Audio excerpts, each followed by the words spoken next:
Welcome to another broadcast of The Soul of the Everyman on the ArtistFirst Radio Network. All past broadcasts are in archived and podcast form. You can find them at ArtistFirst.com. We welcome your questions and comments to this show or any show. Send them to DJ at ArtistFirst.com. Here they are, Michael and Margaret Lyons. Thank you very much, Z-Man. And I do believe this is our official, sort of almost last show of the year. Maybe not. No. It's close though. Next to last, perhaps. It's our penultimate show of the year. So don't you feel special? and here we are. And tonight for this special show at this special time, we're going to talk about a special topic. Defeat. Because there's nothing like defeat. And it's interesting because you found this topic almost sort of, I guess, serendipitously. I can't say that word. I'm defeated by that word. It's got way too many syllables. So all those syllables defeat me. But you found this topic, and it really is. It really is in some ways fascinating, because I think something that very few people actually want to consider is defeat. And societally, perhaps in America even more than most of the West, we eschew defeat. We don't want to be defeated. We don't want to lose at anything. We almost never want to talk about the circumstances where we might have lost or we might have been defeated. And yet this particular poet that we're going to talk about tonight, who is from the latter part of the 19th and early 20th century, that's when he lived, really captures the essence of the power of defeat and of the uniqueness of defeat, and actually of the I would call it, like the soul of the Everyman, the soul of defeat, which is it's a very interesting take on it. It is the opportunity that presents itself when you have experienced defeat.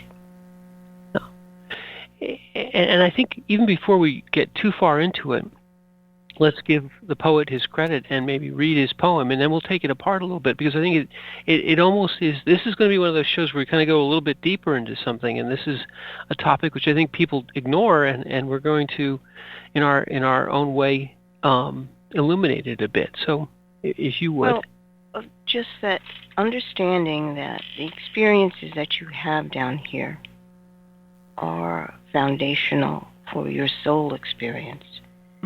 And you can't win at everything. It is that simple. But people have put a lot of emotional charge on defeat to the point where they don't consider it, and if someone even mentions the word, they push it aside. They really don't want to pay attention. But to bring your consciousness to that point where the opportunity presents itself because suddenly you've experienced a loss in something, a defeat in something, is a very telling moment, and allows you to choose with clarity instead of running away. So the poet, his name is Khalil Gibran, and as you said, he lived during the end of the 1900s. No, the end of the 1800s. Right, 19th century. Yeah, and the early 19th century. His poem is called Defeat. Defeat my defeat, my solitude and my aloofness. You are dearer to me than 1,000 triumphs, and sweeter to my heart than all world glory. Defeat, my self-knowledge, and my defiance. Through you I know that I am yet young and swift of foot, and not to be trapped by withering laurels. And in you I have found aloneness, and the joy of being shunned and scorned. Defeat, my shining sword and shield. In your eyes I have read that to be enthroned is to be enslaved, and to be understood, to be leveled down, and to be grasped is but to reach one's fullness, and like a ripe fruit to fall and be consumed. Defeat, my bold companion, you shall hear my songs and my cries and my silences, and none but you shall speak to me of the beating of wings and urging of seas,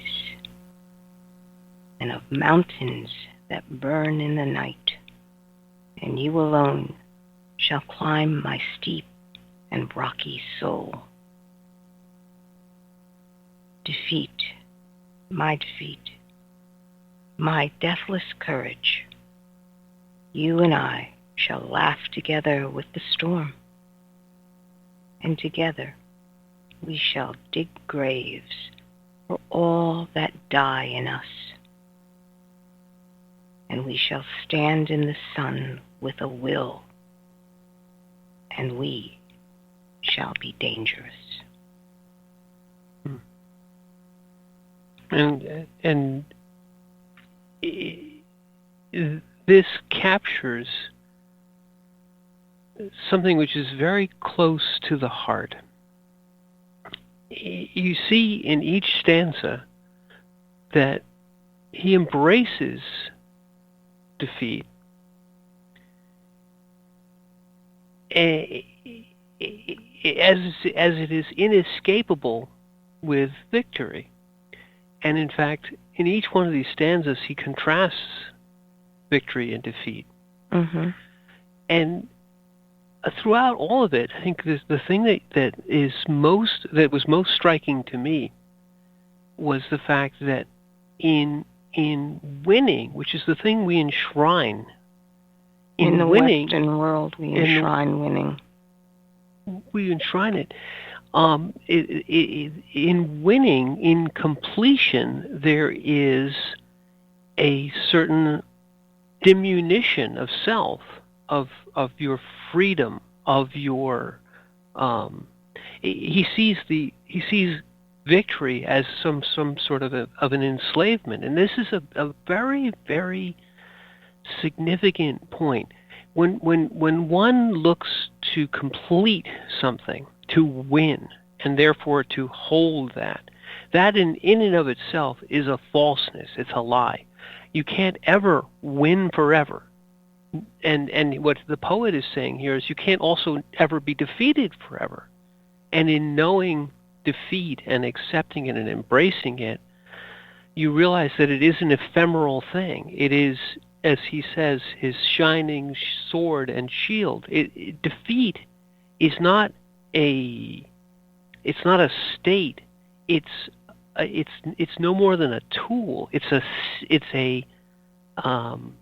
It becomes something which is incredibly powerful. I hate to reference our friend Obi-Wan, but he did say this, strike me down and I'll become more powerful than you possibly imagine. That's true of all of us. In defeat, we are transformed.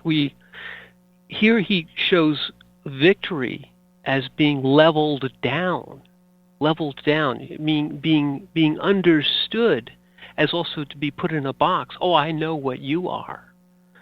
You're this. You're the great poet. You're the great actor. You're the great whatever. But you're also no longer moving, striving, trying.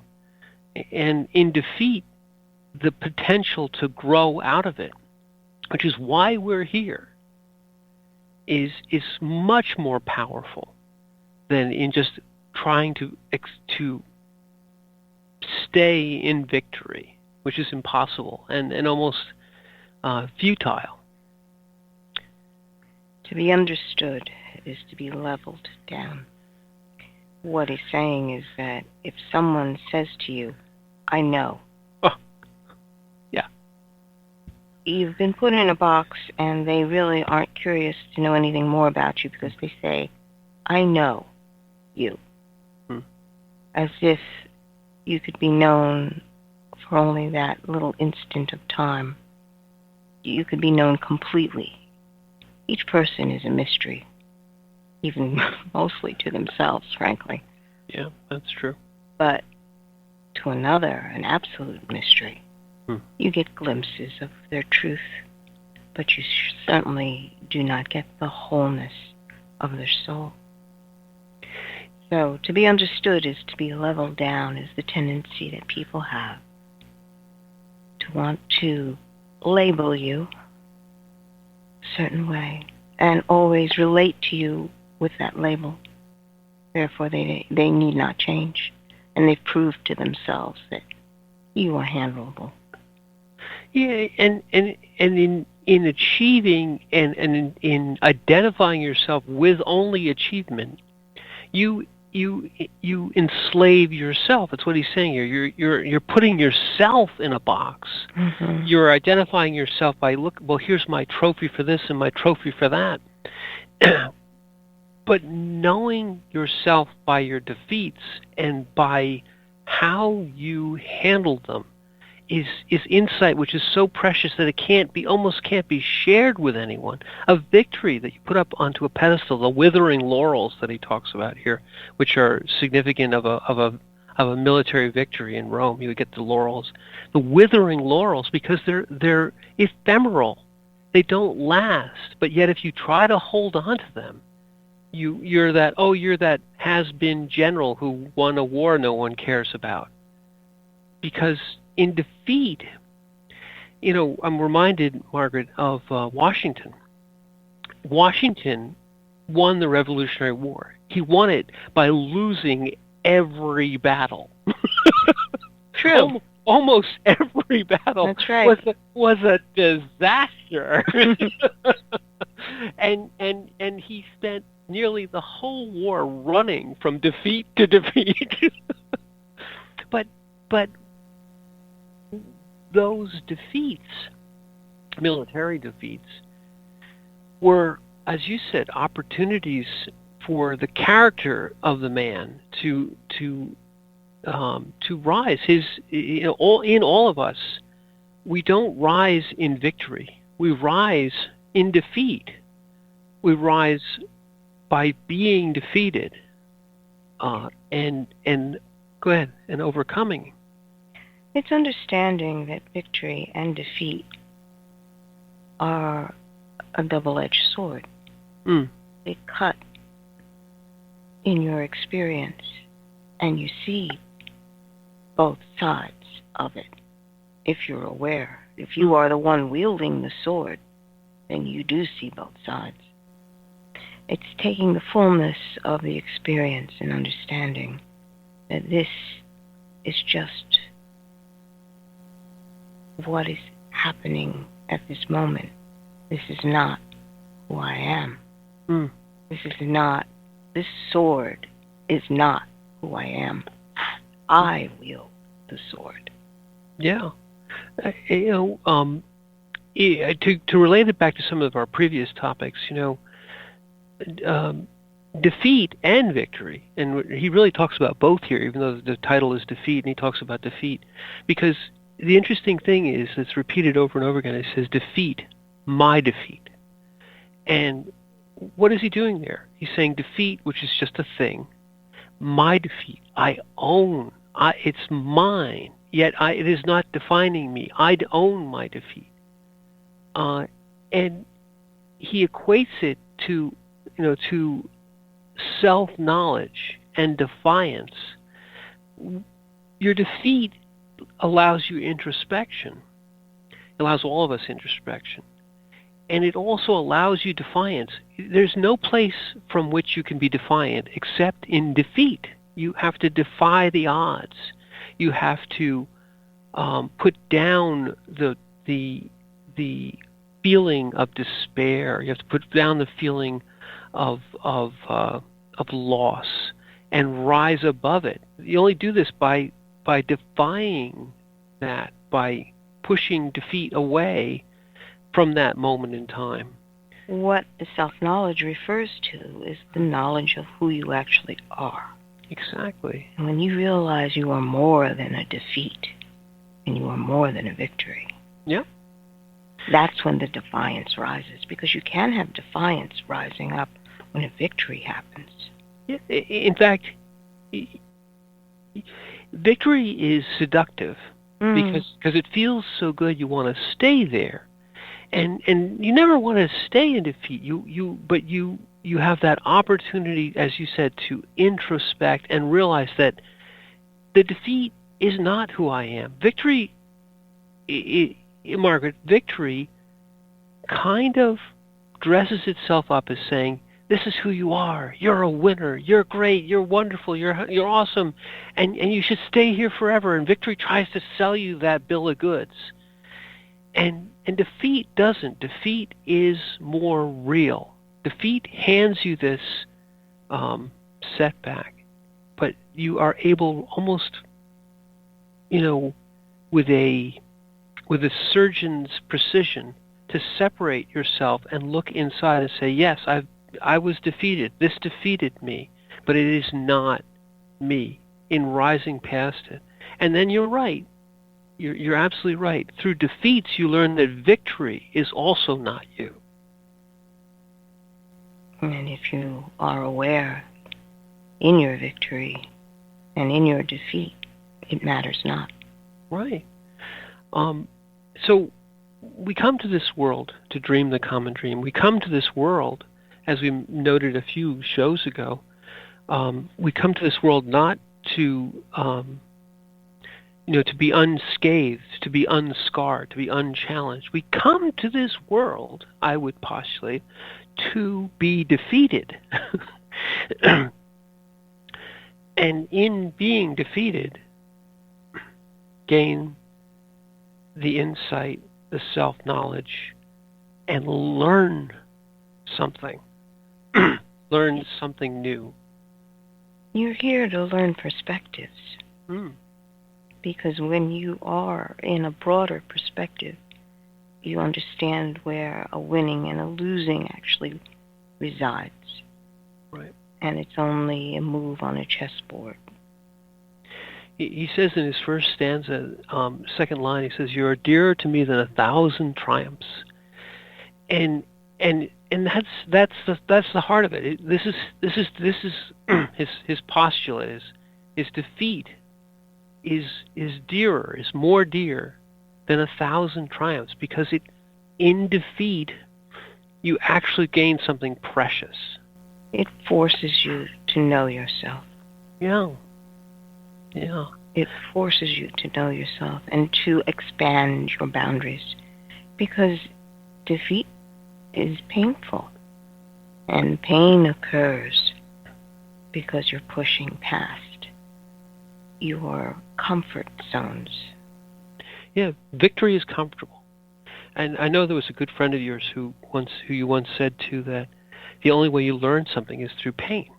Right. And this person argued with you about that and thought that no, you could learn things in essence through studying them or reading about them. And I would say, if we look at this poem here, the poet is saying to us not only that we learn things in defeat and we learn things through pain, but that we learn nothing through victory. And in fact, a continual string of victories is nothing more than a then is sort of a muffling, a dulling of the senses, an encapsulation. He even talks about it being, in essence, being trapped by all this, by victories, being leveled, being pigeonholed, and in essence, not finding any value in victory.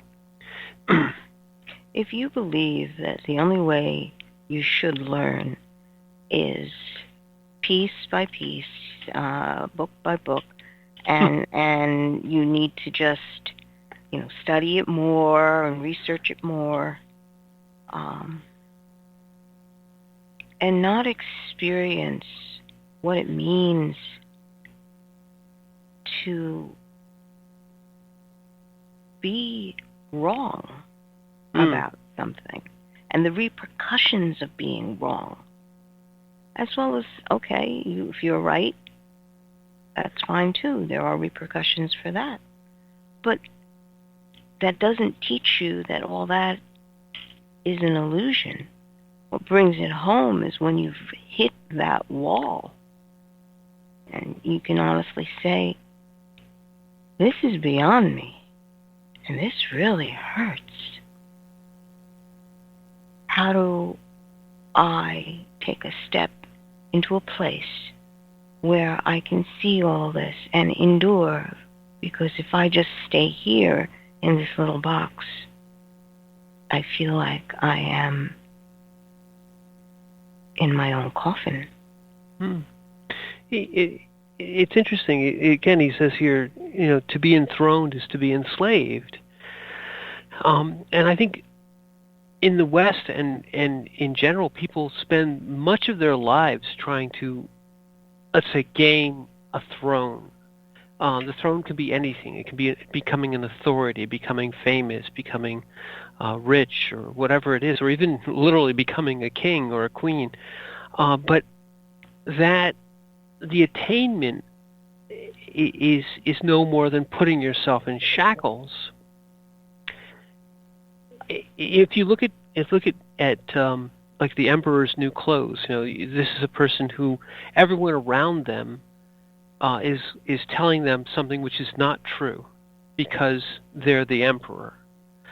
The enslavement is that you no longer are dealing with reality. You're living in a falsehood. You're living in a bubble, and to try and remain in this false, pigeonholed victory, this false throne, is what he's basically railing against. He says, the joy of being shunned and scorned, because people shun losers. They shun the defeated. They scorn those who lose. And you're pushed out into a place where all you have is the ability to rise, to see into the defeat and realize that it is no more than that passing moment. So his whole premise here looks at victory from the inside out, from the fact that it's nothing more than a in essence a falsehood that people try to keep inflated. Like becomes a bubble, right? You have to keep blowing into the victory bubble. It has to be agreed on by a bunch of people that this is what they want to do. It's almost like you agree to all these rules before you play a game. It's a game. It's a game. And when just winning, like in Monopoly, you want to win all the properties and get all the money and all the, so this is your win, and it's a game. How is that bearing on who you actually are? Right. It was an experience. And I think the healthy thing to look at life is, I hesitate to say that it's a game. It's not a game, but it is not who you are. Rather, your experience is both victories and defeats is something that you have to use to illuminate and educate the greater soul spirit being that is currently in a very small incarnate place, here to learn, here to be defeated, regardless, to understand that defeat and victory are no more than two sides of the same ephemeral coin, and to take nothing more than the experience of both into that eternity, into that knowledge, into the introspection. What have I learned about the truth of my uniqueness?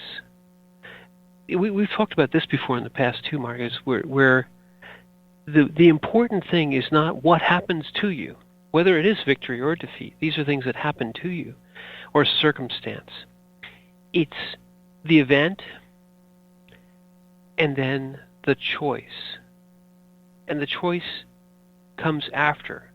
What do I do? What do I choose to do? How do I choose to react to whatever just happened? And then the action. And people forget about that. They make, whatever happened turn into them, turn into, this is me now. I am now a loser. I am now cancer-ridden. I am now whatever. Call it what it is. And accept this identity instead of accepting the fact that no matter what happens, there is always the actual you, the being, and the choice. What happens next is up to you. How you choose to react.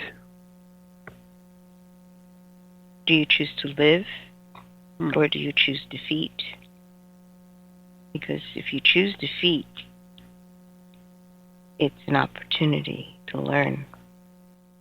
If you choose to live, you are already moving in a direction towards the eternal. Well, and I think that what the two things you said are sort of the same, because you're choosing to learn. But if you choose to identify yourself as the defeat or the victory, that's where you're falling asleep. That's where you're, enslaving yourself. Choosing to live is past defeat or victory.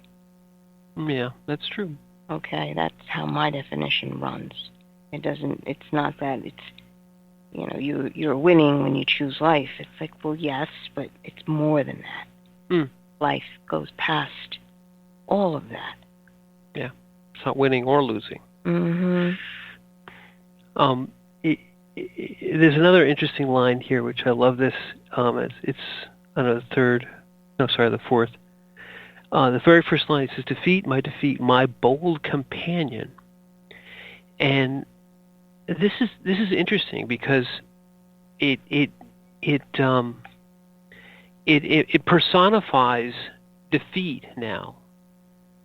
It becomes it's not something identified with me. It becomes its own person, and it's a companion, something which will accompany you through life, that you get to know. You become familiar with defeat, and it becomes an ally, in essence, defeat, my old friend, victory, my friend, also, but not me. They're just, here's defeat again. It's like, remember the wonderful little monk who said, fear rises, and I said, it's fear, my old friend. It's no more than something which rises. Defeat, my old friend. Yes, I know you. I understand you. What are you here to teach me this time? But it's a visitor, no more than that. It comes, you greet your visitor, your defeat, or your victory. You learn what you can from them, and then they depart, and they go on, and you go on to the next thing. It's no longer, it doesn't become you. Defeat doesn't supplant you. Right. Or rule you. You do not become what you see. it rises and the experience unfolds and you continue onward. Yeah. You are not the experience that has happened to you. In other words, if you are defeated, you are not the defeat. It is an experience you have just gone through. Well, and this experience of this first half hour, I'm feeling elated and victorious. But let's go back to the studio, take a little break, listen to a couple commercials, and then we'll come back and talk more about defeat.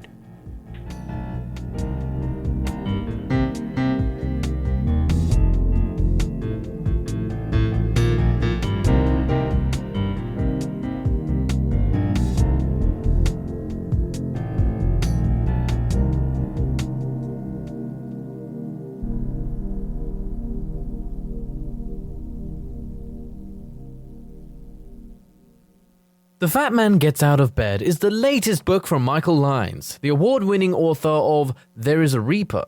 Featuring 13 original stories, this wide-ranging collection has everything. Forbidden love, gods versus demigods, weird invading aliens, sexy seductive artificial intelligence, and unusual passion between the living and the dead. All set amidst fantastic worlds of pain and loss and boundless joy. From the sublime to the macabre to the bittersweet, The Fat Man Gets Out of Bed will leave you breathless with laughter, brimming with tears, trembling with suspense.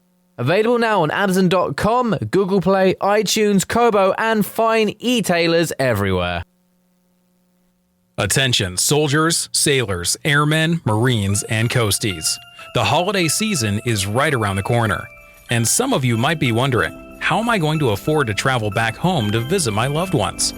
Have no fear. Holidays for the Heroes is here.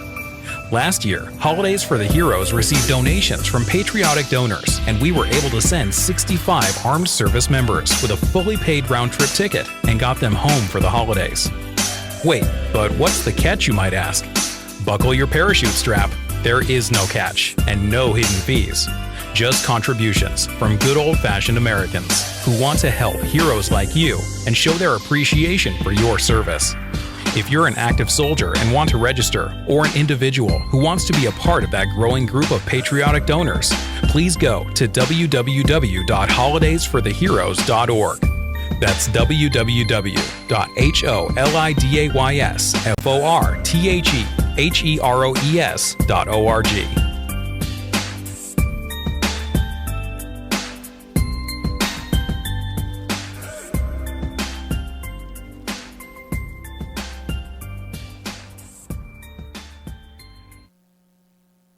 Rick Riordan fans, love mythology with plenty of action and humor? Destroyer's Blood is for you. The new fantasy novel by award-winning author Michael Lyons is book 1 of the adventures of Dev Kalian, the Blood series. Follow Dev and his magic sword Betrayer as they are suddenly attacked and forced to return to Olympus to fight in a war they want no part in. The world of men and gods is about to be destroyed by Zeus's ancient foe, and only Dev and Trey can stop him. The conflict never stops, and the amazing twist will have you on the edge of your seat. Act now while the ebook is on sale for only 99 cents. Destroyer's Blood is available on Amazon.com, Barnes & Noble, iTunes, Kobo, and fine e-tailers everywhere. And while you're there, get the free prequel, It's in the Blood, available for a limited time. There is a Reaper is the story of 5-year-old Christopher Aaron and his life-changing struggle with leukemia. Winner of both the Indie Bragg Medallion as well as the reader's favorite silver medal for memoir, There is a Reaper has more than 100 Amazon book reviews and a 5-star rating. It has been described as life-changing, spiritual, a must-read. Just released on Audible and iTunes, this memoir is also available in paperback and on Amazon Kindle for only 99 cents. Get your copy of this life-changing memoir today. The wait is over. First Blood, Book 2 of the Blood series is out. Your favorite bad boy thief Dev is back, and the beautiful and deadly Trey is right there with him. She is sharp, sexy, and full of surprises. Their adventures continue as a new power arises to threaten the world. The heart of creation is under attack, and time is definitely not on their side as they battle against their enemies' undead hordes. Can they unlock the hidden power that can defeat him, or will his forces draw first blood? Get all 3 installments in the series. Book 0, It's in the Blood. Book 1, Destroyer's Blood, and the new release, Book 2, First Blood, today. Available in ebook and paperback format on Amazon, Kobo, Apple, and most other fine e-tailers.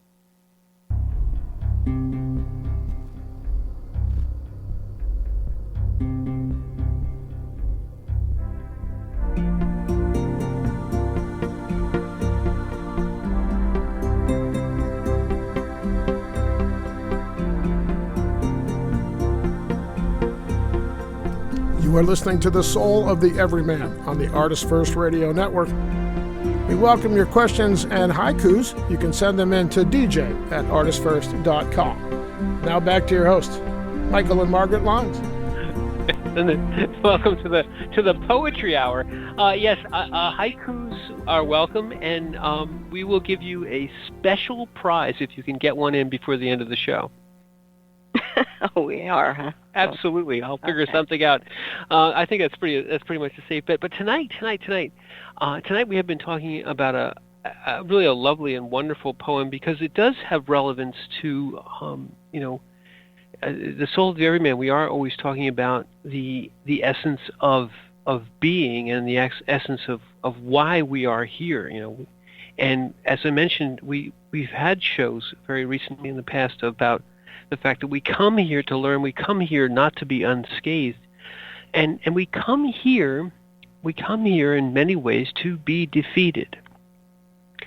And we can certainly say that no one gets through life without experiencing defeat. In fact, it's an essential thing.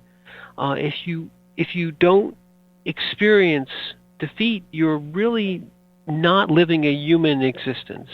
It's some sort of falsehood. And even Gautama, Siddhartha Gautama, was in essence living a false existence. He was living a very incredibly pampered, sheltered, and in the language of this poem, an enslaved, sort of a gilded cage kind of existence. Right. And when the scales were lifted from his eyes, when the cage in essence was opened, and he saw how different reality was for all others, he was in essence enlightened. His perceptions of the world, he was then suddenly defeated in the sense that his whole existence up to that point he saw as being a lie.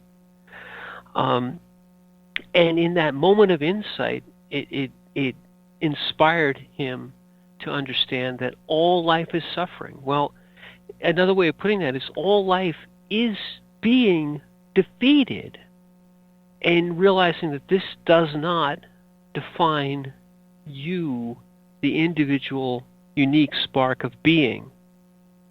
Right. The 3 lines that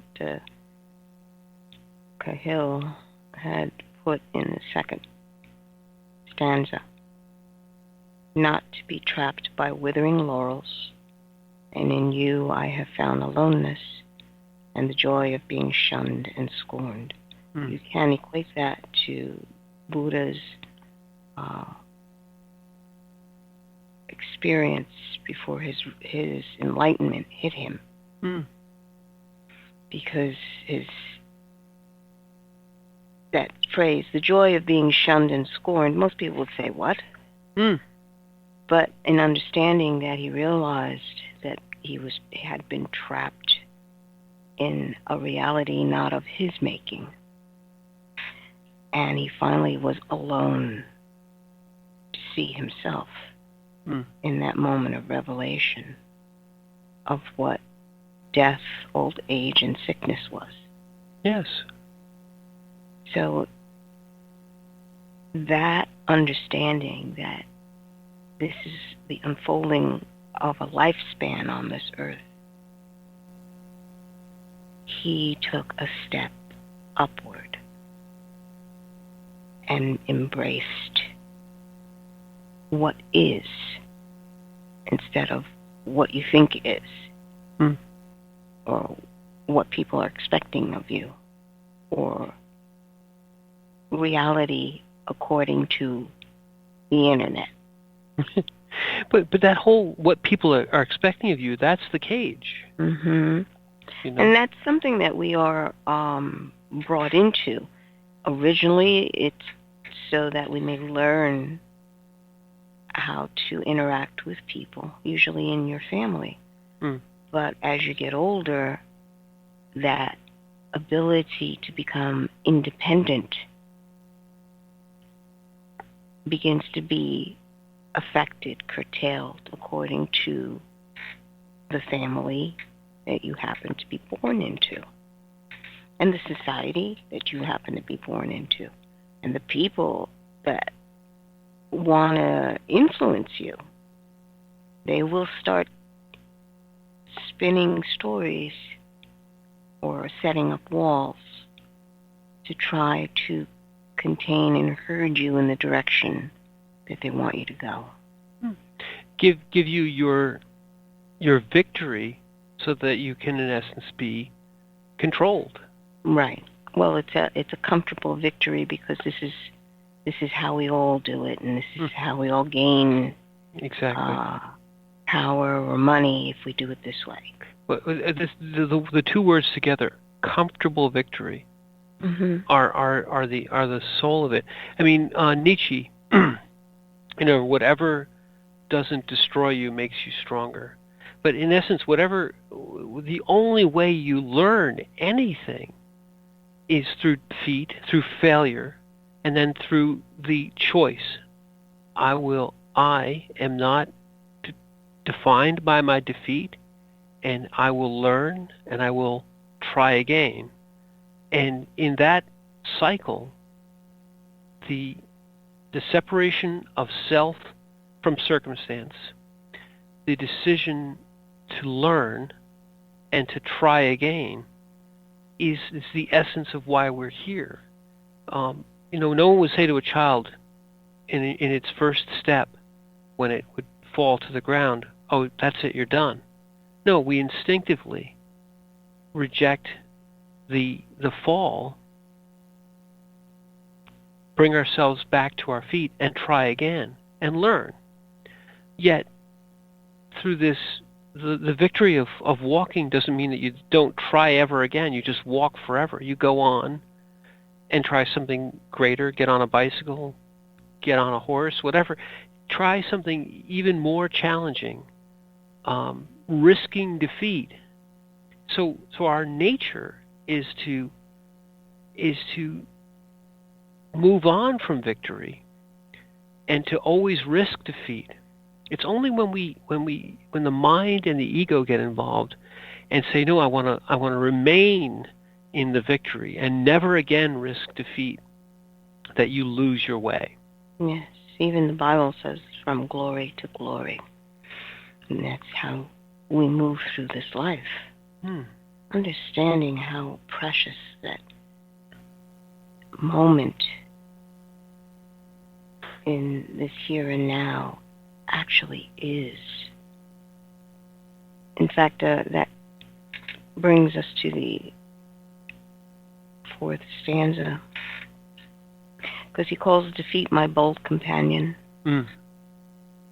And you shall hear my songs and my cries and my silences, and none but you shall speak to me of the beating of wings and the urging of seas. You should go into those things, because what is he speaking of there?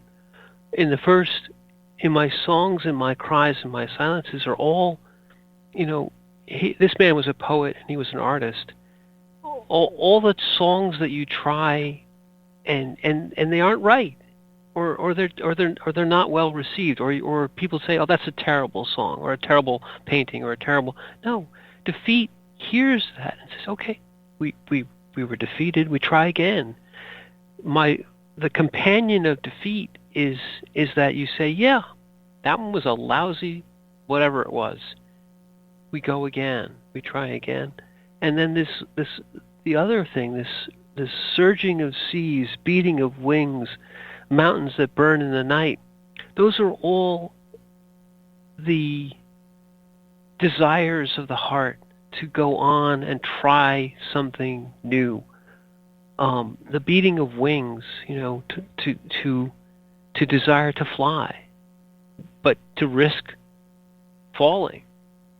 The surging of seas, the urging of seas, the desire to voyage out into the unknown and risk being lost or losing your way, and mountains that burn in the night, to climb a mountain and risk what? Destruction, to fall from that precipice. And I love his last line there, Mar. You take it. Oh. And you alone shall climb my steep and rocky soul. Mm. I mean, we are all, in essence, our own mountain that we climb. We climb up the mountain of our being, learning as we go, falling all the time, and picking ourselves up. And this, the language of poetry encapsulates that yearning and that striving and that failure and that yet again trying in just a few short sentences. But there it is. And it speaks to the heart, it speaks to the soul. Yes. When you are in that moment of defeat, and then you know what it means to lose, you also know what it means, what it will take for you to stand up again. And then in the last stanza, go right ahead. What? Well, what he goes right into there after and you alone shall climb my steep and rocky soul. The next line, defeat, my deathless courage. It's picking yourself up again. Because defeat only has weight for you if you don't get up. Right. You understand that. There you are again. Well, I'm getting up again. Yep. And this is what it's going to take. And because you choose to get up again, defeat is the only thing that can speak to you of the beating of wings.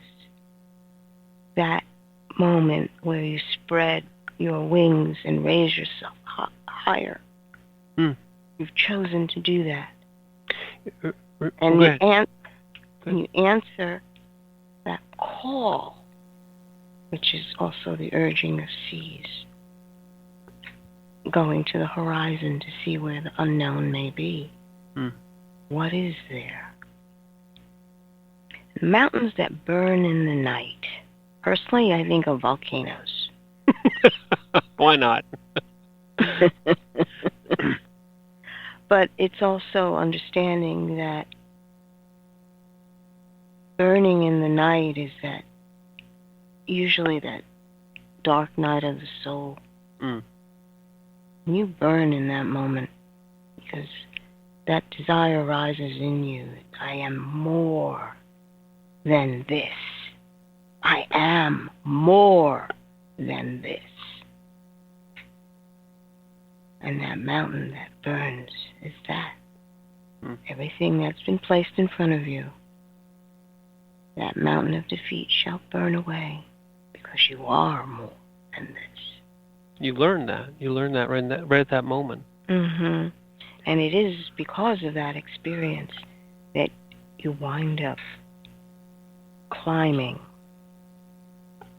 that rocky and steep side to your soul. I was reminded of it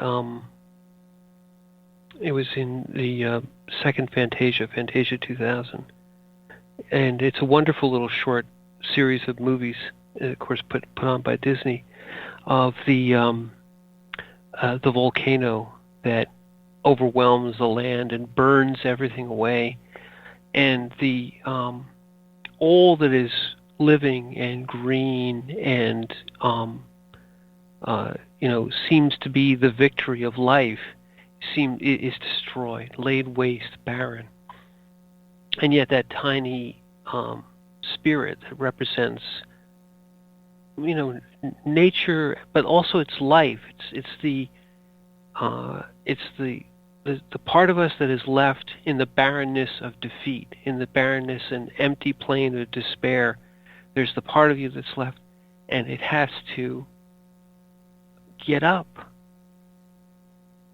It has to take heart and take hope, and in doing that, there is a new victory. There's a renewal, but the learning is that the flame will come again.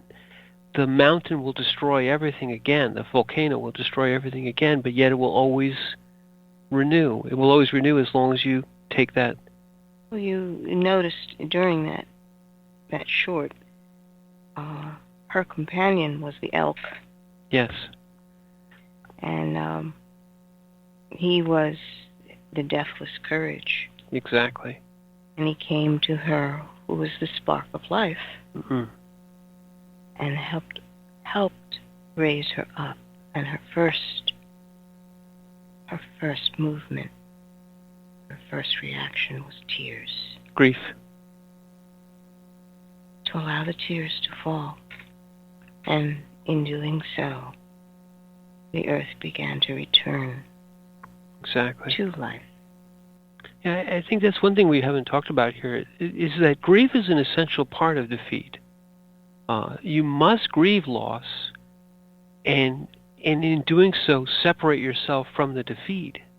But both victory and defeat, people want to hang around in victory, and that's incorrect.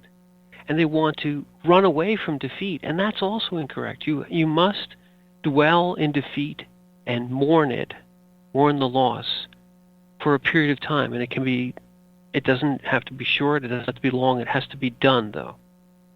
Right. You must experience and go through it. You don't need to dwell there. You don't need to live there. But you need to experience it. Walk. Move through it. He even says it in the third line of the last stanza.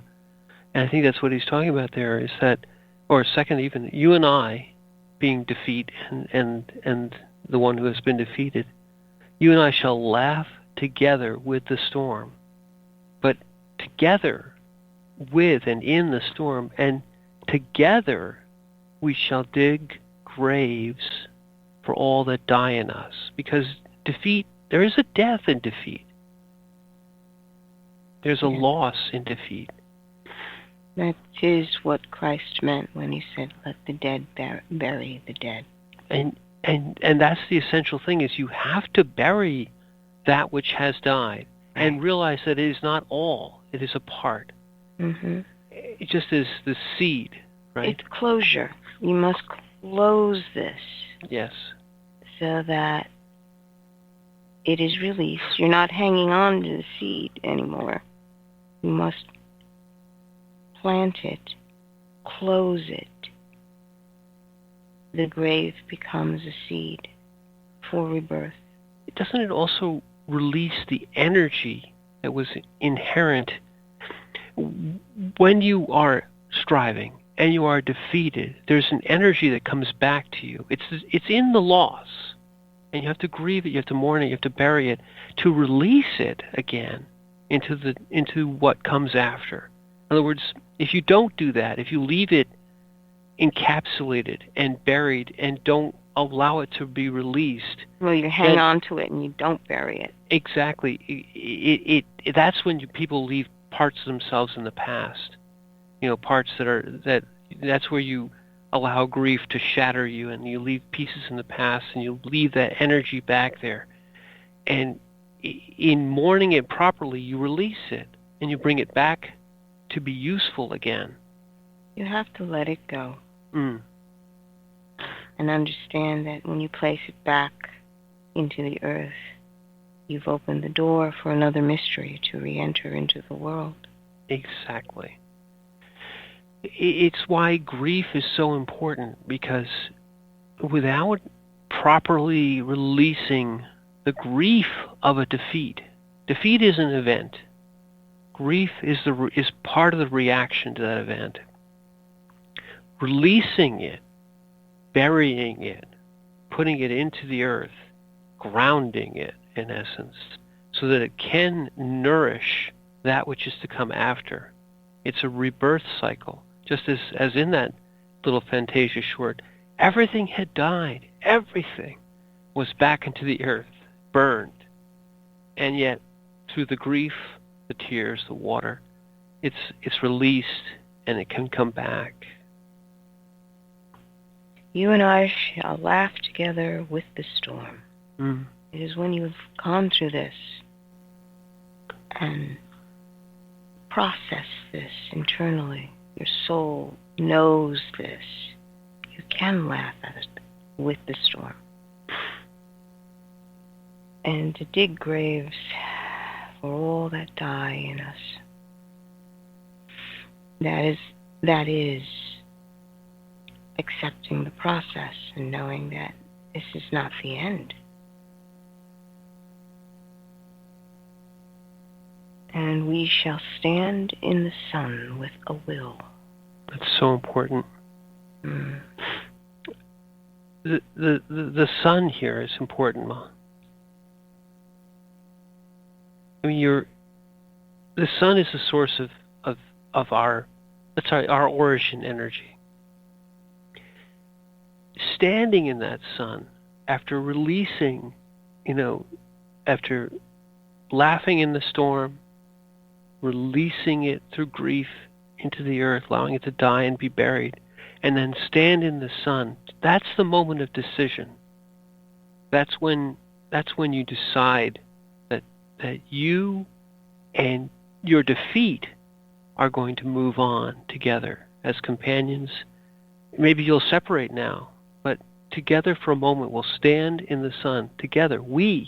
He's very deliberate here, and we shall stand together in the sun with a will. It's understanding that the sun is illuminating. There are no shadows any longer. Nope. And the sun is also warming, nourishing, yeah, and starting the new cycle. And you take the last line, because that's the best one of the whole poem. Oh, okay, wait. We shall stand in the sun with a will. Will, exactly. To choose. And we shall be dangerous. And when you have claimed your own will in your moment of now, you are exceedingly dangerous. Mm. For nothing can touch you. Mm. You know who you are. And in that knowledge, then your defeat has become your power. And the next defeat will again make you only more powerful, more enlightened, more alive. Your perspective shifts one more time. And this gift of this poem, I would encourage any of you and all of you to go on the internet and look it up and listen to it. There's a wonderful narration on YouTube, and I hope it does speak to you, because we are here to be defeated, and we are here to be victorious, and we are here to realize that neither one of them is who we are, but we are dangerous. Indeed. And we've reached the end of our hour, and I'm Margaret. Right, and she's very, very dangerous. And I'm Michael Lyons. And thank you for listening.